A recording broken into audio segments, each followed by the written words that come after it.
Bonjour à tous. Cette émission est un nouvel épisode des Cosmet TV consacré à la notation environnementale des produits cosmétiques, la méthode de l'Eco Beauty Score. À l'origine, 5 grands groupes de la cosmétique ont créé en 2021 un consortium.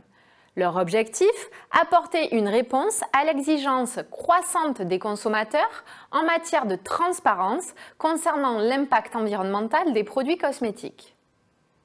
60 entreprises sont aujourd'hui membres du consortium EBS. Pour comprendre l'approche, écoutons Kismet Johnson lors du webinaire Cosmet sur l'Eco Beauty Score.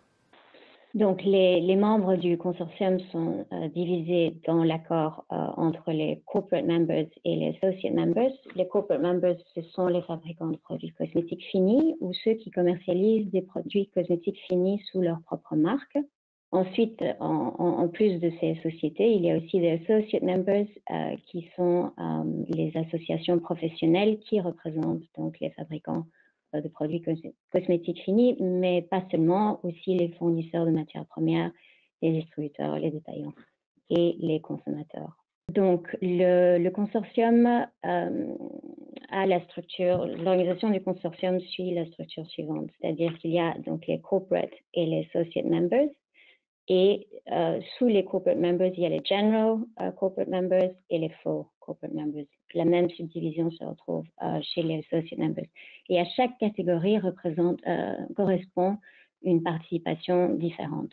Donc, on verra que, par exemple, les corporate members participent à l'Assemblée générale, que les associate members participent aussi à l'Assemblée générale, mais seulement en tant qu'observateurs, c'est-à-dire qu'ils n'ont pas de droit de vote.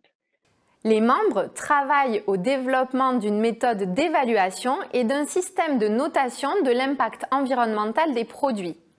La méthodologie est basée sur l'analyse du cycle de vie simplifié, suivant les grands principes de la méthode PEF pour Product Environmental Footprint, une méthode développée par la Commission européenne pour quantifier les impacts environnementaux des produits tout au long de leur chaîne de valeur. Cette méthode PEF repose sur un calcul multicritère de 16 paramètres environnementaux répartis en 3 catégories d'impact, les écosystèmes, la santé humaine et un ensemble regroupant le changement climatique, les ressources naturelles et l'eau.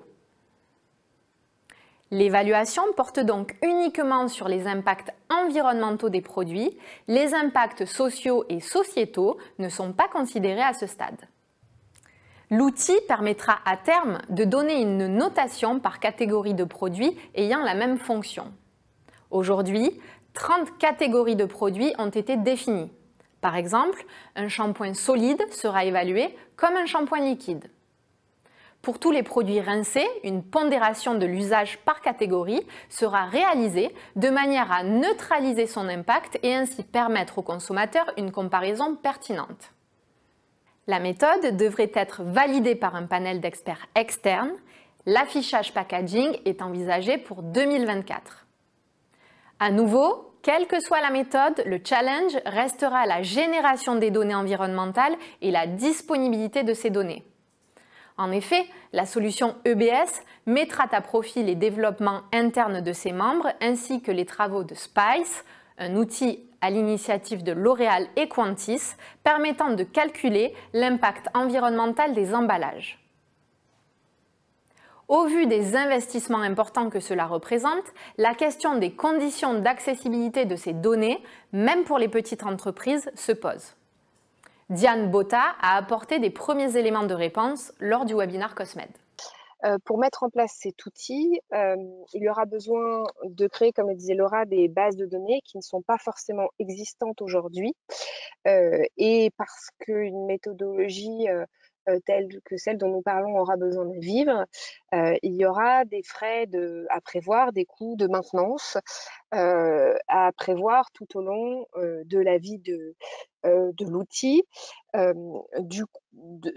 Il nous paraît du coup assez peu probable que son accès soit gratuit. En revanche, dans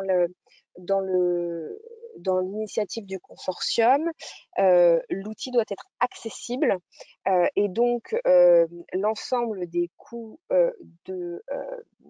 de création de la méthodologie ne seront pas répercutés sur le coût des licences pour les utilisateurs demain.